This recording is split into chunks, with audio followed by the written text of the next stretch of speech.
ইরানের এই সংকটময় মুহূর্তে দেশটির জনগণ এবং সরকার যখন একটি শোকের মধ্য দিয়ে যাচ্ছে, তখন প্রশ্ন উঠছে, চীন রাশিয়া কি তেহরানকে রক্ষা করতে এগিয়ে আসবে? বিশেষ করে সাম্প্রতিক হামলা পাল্টা হামলার প্রেক্ষাপটে এই প্রশ্ন আরও জোরালো হচ্ছে।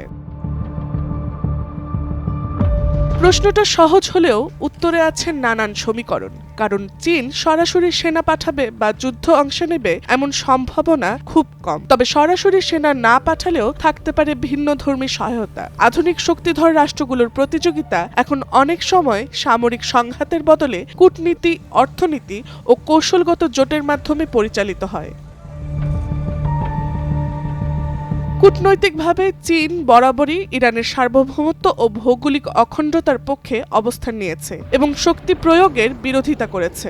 জাতিসংঘ নিরাপত্তা পরিষদে বেইজিং তেহরানের পক্ষে সমর্থনমূলক অবস্থান নেয়, যা আন্তর্জাতিক চাপ কমাতে সহায়ক।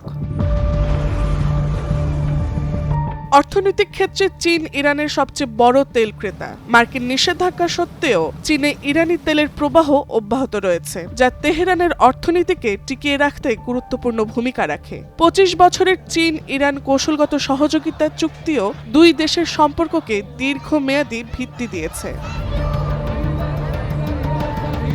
নিরাপত্তা সহযোগিতার ক্ষেত্রেও যৌথ নৌমহড়া ও প্রতিরক্ষা সংলাপ রয়েছে, তবে এগুলো সরাসরি সামরিক হস্তক্ষেপের ইঙ্গিত দেয় না, বরং কৌশলগত বার্তা বহন করে। কিন্তু তারা যুক্তরাষ্ট্রের সঙ্গে সরাসরি বড় সংঘাতে জড়াতে চায় না। ফলে চীনের কৌশল হচ্ছে যুদ্ধে না নেমে কূটনৈতিক ও অর্থনৈতিক সমর্থনের মাধ্যমে ইরানকে আংশিকভাবে শক্ত অবস্থানে রাখা। Tasnuva Sanjida, Times today.